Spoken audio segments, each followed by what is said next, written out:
ನಮಸ್ಕಾರ, ಕೀರ್ತನಾಸ್ home cooking ಚಾನಲ್ಗೆ ಸ್ವಾಗತ. ಫ್ರೆಂಡ್ಸ್, ಇವತ್ತು ನಾನು ನಿಮ್ಮೆಲ್ಲರಿಗೂ ಆಲೂಗಡ್ಡೆ ಸ್ಟಫಿಂಗಿಂದ ಬ್ರೆಡ್ ಪಕೋಡ ಹೇಗೆ ಮಾಡೋದು ಅಂತ ತುಂಬ ಸಿಂಪಲ್ಲಾಗಿ ತೋರಿಸ್ತಾ ಇದ್ದೀನಿ.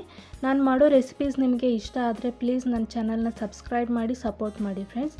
ಇವಾಗ ಹೇಗೆ ಮಾಡೋದು ಅಂತ ನೋಡೋಣ. ಫಸ್ಟಿಗೆ ಪಕೋಡ ಹಿಟ್ಟನ್ನು ರೆಡಿ ಮಾಡ್ತಾ ಇದ್ದೀನಿ.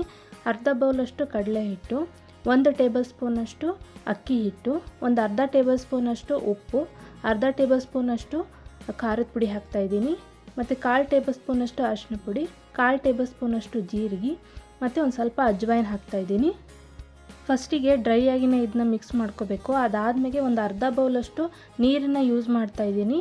ಈ ಥರ ಮಿಕ್ಸ್ ಮಾಡ್ಕೊಳ್ತಾ ಫ್ಲೋಯಿಂಗ್ ಕನ್ಸಿಸ್ಟೆನ್ಸಿ ಬರೋ ತನಕ ನಾವು ಹಿಟ್ಟನ್ನು ರೆಡಿ ಮಾಡ್ಕೋಬೇಕಾಗತ್ತೆ. ಮಸಾಲೆನೆಲ್ಲ ನೀವು ನೋಡ್ಕೊಂಬಿಟ್ಟು ಹಾಕ್ಕೋಬೇಕು, ಯಾಕಂದರೆ ಸ್ಟಫಿಂಗಲ್ಲಿನೂ ಕೂಡ ಉಪ್ಪು ಖಾರ ಎಲ್ಲ ನಾವು ಯೂಸ್ ಮಾಡ್ತೀವಿ.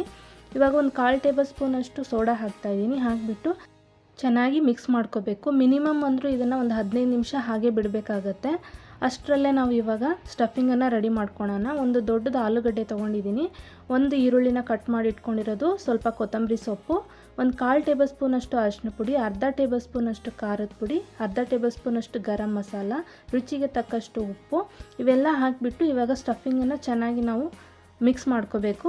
ಇವಾಗ ನಾನು ಸ್ಟಫಿಂಗ್ ರೆಡಿ ಮಾಡ್ಕೊಂಡಿದ್ದೀನಿ. ಈ ಥರ ಬ್ರೆಡ್ ತೊಗೊಂಡು ಸೆಂಟ್ರಲ್ಲಿ ಆಲೂಗಡ್ಡೆ ಸ್ಟಫಿಂಗನ್ನು ಹಾಕಿಬಿಟ್ಟು ಮತ್ತೆ ಮೇಲೆ ಬ್ರೆಡ್ ಇಟ್ಟು ಸೈಡ್ಸ್ನೆಲ್ಲ ಚೆನ್ನಾಗಿ ಪ್ರೆಸ್ ಮಾಡ್ಕೋಬೇಕು. ಅದಾದಮೇಲೆ ಹಿಟ್ಟಲ್ಲಿ ಅದ್ಬಿಟ್ಟು ಇದನ್ನು ನಾವು ಪಕೋಡ ಮಾಡ್ಕೊಳೋದು. ಚೆನ್ನಾಗಿ ಎಣ್ಣೆ ಕಾದಿದೆ. ಇವಾಗ ನಾನು ಬ್ರೆಡ್ ಪಕೋಡ ಹಾಕ್ಕೊಂಡು 2 ಸೈಡು ಚೆನ್ನಾಗಿ ಇದನ್ನ ಫ್ರೈ ಮಾಡ್ಕೊಳ್ತಾ ಇದ್ದೀನಿ. ಇಷ್ಟು ಮಾಡಿಕೊಂಡ್ರೆ ಬ್ರೆಡ್ ಪಕೋಡ ಇವಾಗ ರೆಡಿಯಾಗಿದೆ. ನೋಡಿ ಎಷ್ಟು ಸಿಂಪಲ್ ಆಗಿದೆ ಮಾಡೋದು, ಮತ್ತು ಈವ್ನಿಂಗ್ ಸ್ನ್ಯಾಕ್ಸಿಗೆ ತುಂಬ ಟೇಸ್ಟಿಯಾಗಿರುತ್ತೆ. ಒಂದು ಸತಿ ನೀವು ಕೂಡ ಇದನ್ನ ಟ್ರೈ ಮಾಡಿ.